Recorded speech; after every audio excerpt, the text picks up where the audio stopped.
Good morning.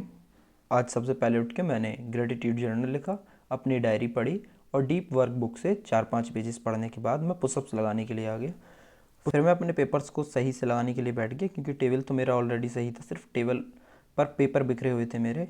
इनको sequence में इसलिए लगाना पड़ रहा है क्योंकि जैसे पुराने नोट्स हैं तो पूरी डायरी तो मैं नहीं रख सकता, उसमें से जो इंपॉर्टेंट चीज़ें हैं उनको मैं अलग अलग निकाल कर रख रहा हूँ अपना, और नंबर्स इसलिए डाल रहा हूँ जिससे कि रिवीजन में मेरे लिए आसानी हो।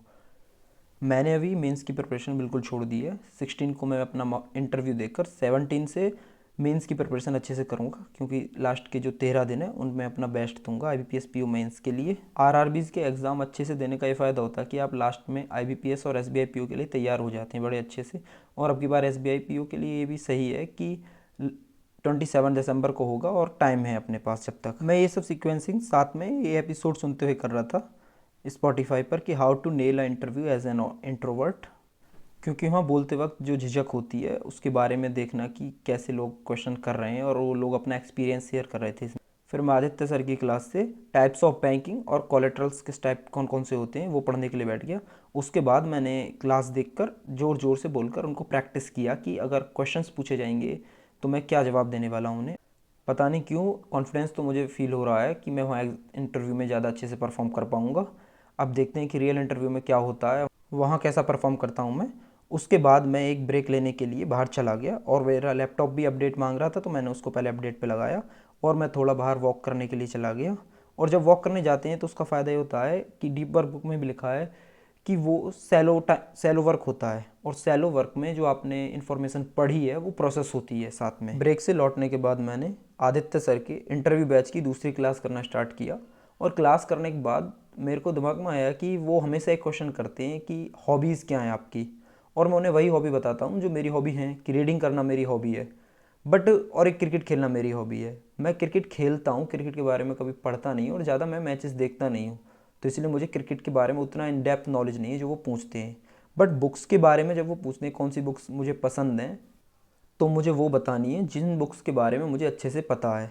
क्योंकि कई बार ऐसा होता है कि आपको बुक कोई और पसंद आती है और आपको उसके बारे में इतने अच्छे से पता नहीं होता है, और दूसरी वो बुक भी ढूंढ कर बतानी है मुझे कि जिस बुक के बारे में चांसेस हैं कि उन लोगों को कम पता हो। तो मैंने अपना अलमेरा खोला और देखने लगा कि इनमें से कौन कौन सी बुक्स ऐसी हैं जिनके बारे में मोस्ट प्रोबेबली उन्हें कम पता होगा, और अगर वो पूछेंगे भी तो मैं उसके बारे में बड़े अच्छे से बता पाऊँ। क्योंकि अगर मैंने उन्हें बता दिया कि मुझे रामचंद्र सीरीज़ की राम बुक पसंद है बाय एम एस त्रिपाठी, तो उन्हें रामायण के बारे में सारी चीज़ें पता हैं, और वो उससे बहुत इन डिटेल क्वेश्चंस कर सकते हैं। सुभाष चंद्र बोस का नाम ले दिया या भगत सिंह का नाम, मैं बजाय उसके Pride and Prejudice, the Great Gatsby, Jane Eyre, ऐसी बुक्स का नाम लूँगा जिनके बारे में मुझे ज़्यादा पता है, और चांसेस हैं कि उन्हें उनके बारे में इतना नहीं पता होगा। और दूसरा, मुझे लिखना पसंद है तो मैं वो बताऊंगा, और लिखने में मुझे जर्नल लिखना पसंद है, मैं स्टोरीज़ लिखने की कोशिश करता हूँ, तो उसके बारे में बताऊंगा जिसके बारे में मुझे नॉलेज एक्चुअल में है, क्योंकि उसमें मुझे वो फंसा नहीं पाएंगे और मैं कॉन्फिडेंट भी फील करूंगा बताते वक्त। मुझसे एक क्वेश्चन नहीं पूछा गया था हॉबी के बारे में एक्चुअल इंटरव्यू में, मॉक में पूछा था सिर्फ, बट मेरे एक फ्रेंड ने उनसे पूछा गया था, और जो क्वेश्चंस वो प्रिपेयर करके गए थे उनमें से नहीं कुछ भी पूछा। बोले अलग से ही क्वेश्चन पूछे थे, बट मैं उन्हें आंसर कर पाया, क्योंकि मैं वो चीज़ें मुझे सच में पता रहती हैं, क्योंकि मैं एक्चुअल में इन्जॉय करता हूँ वो देखना। फिर मैंने लंच किया और मैं 2 घंटे के लिए सो गया, क्योंकि जब रात में नींद पूरी नहीं होती तो मैं दिन में ज़्यादा सो जाता हूँ इसलिए। उसके बाद मैंने प्रशांत धवन सर की एक वीडियो आई हुई थी। प्रशांत धवन सर स्टडी IQ पे पढ़ाते हैं, जो पहले वर्ल्ड अफेयर्स पर पढ़ाते थे, और उनकी सारी वीडियोस होती हैं इंटरनेशनल रिलेशन से रिलेटेड, या फिर वो इंडिया में कोई इश्यू है जिसको इंटरनेशनली रिलेट किया जा सकता है उस पर वीडियो बनाते हैं। तो एक रिपोर्ट आई है SBI की कि impact of US elections on Indian economy, तो उसमें बताया है कि इंडियन रुपी 8 to 10% फॉल करेगा, और कंपैरिजन करके दिखाया है कि हर प्रेसिडेंट के, जो अमेरिकन प्रेसिडेंट आते हैं उनके टाइम पर कितना हमारा रुपी फॉल करता है, कि ओबामा के टाइम पर सबसे ज़्यादा 28% गिरा था। और उसमें ये भी बताया हुआ था कि लास्ट टाइम जब ट्रंप आए थे तो US से जो FDI इंडिया में इनफ्लो होता है वो कम हुआ था।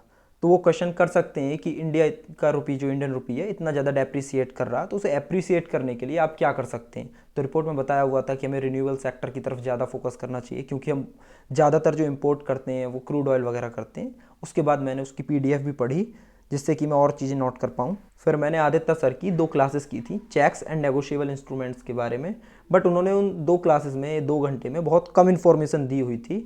चेक, ऑर्डर और बेरर में ही निकाल दी थी एक क्लास समझाने में, क्योंकि लाइव क्लास लेते हैं तो डाउट्स बहुत ज़्यादा आते हैं। Thank you for watching.